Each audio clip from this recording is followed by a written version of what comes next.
Okay, so we are trying to understand why storms blow in particular directions at particular latitudes. And the first part of that answer is, well, winds blow in particular directions at particular latitudes. So, for example, we looked at North America and saw that storms go from the west coast to the east coast, which means that winds must be blowing from west to east. We need to string together the bits of information that we've been learning to help build this explanation.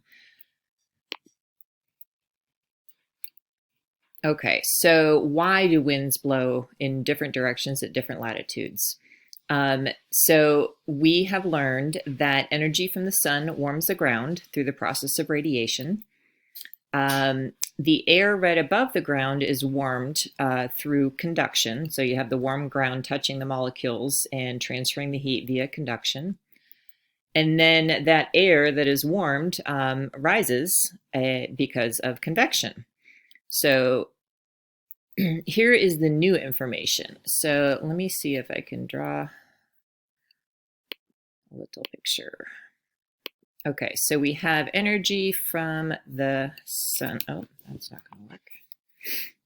Okay, so here's our sun, and energy from the sun comes down and warms the ground.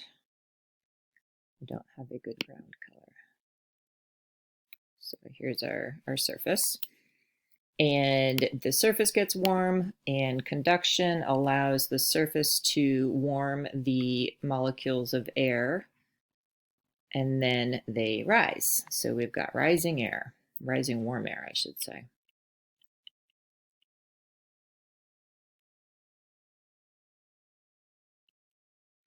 Okay, so that's all review. What's new here is bringing in the ideas of air pressure. So we know that air is made up of molecules of gases, mostly nitrogen, then oxygen and carbon dioxide. So if we know that convection is happening and those molecules of heated air are rising up higher into the troposphere, that means that you're actually removing molecules of air from down here. So if you are actually causing those molecules to change location and rise up higher, what you're leaving behind is an area of lower pressure, because remember, pressure is the same thing as density.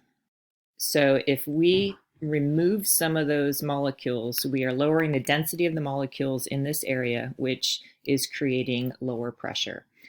The other fact that we have learned is that wind blows because of pressure differences. So basically everything wants to even out. So if you have an area of fewer molecules, i.e. lower pressure, the molecules from everywhere else want to rush in and fill the void and equal everything out. So winds blow from high pressure to low pressure. So we've just created an area of lower pressure, which means that other places nearby relatively are going to have a higher pressure, and that is going to set up wind.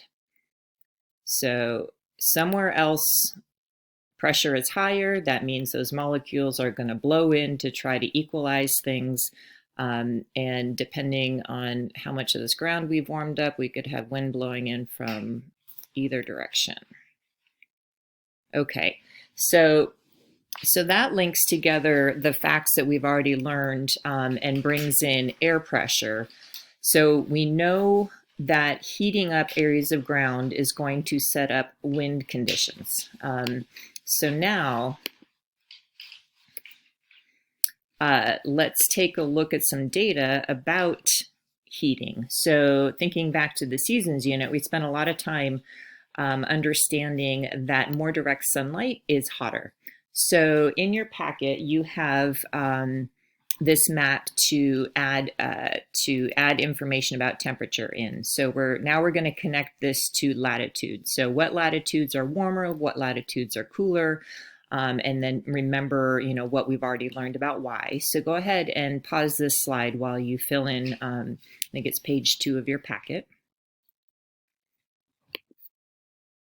Okay, so the next task in this lesson is to practice looking at some data and connect the idea of temperature and latitude while looking at data sets. So you need to grab a set of cards from the front of the room.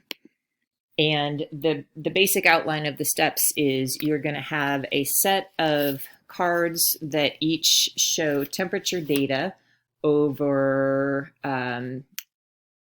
what is that? Over years. And the first thing to do is to match the graphs to the correct little card that shows what is the highest maximum temperature and lowest maximum temperature. So match these together, which data card matches which graph. And then once you've done that, you want to decide, okay, so which graph matches which location on the globe. And to do that, definitely on your packet, read those 2 clues that are at the top of the page. Those 2 clues will help you match up the data sets. All right, good luck.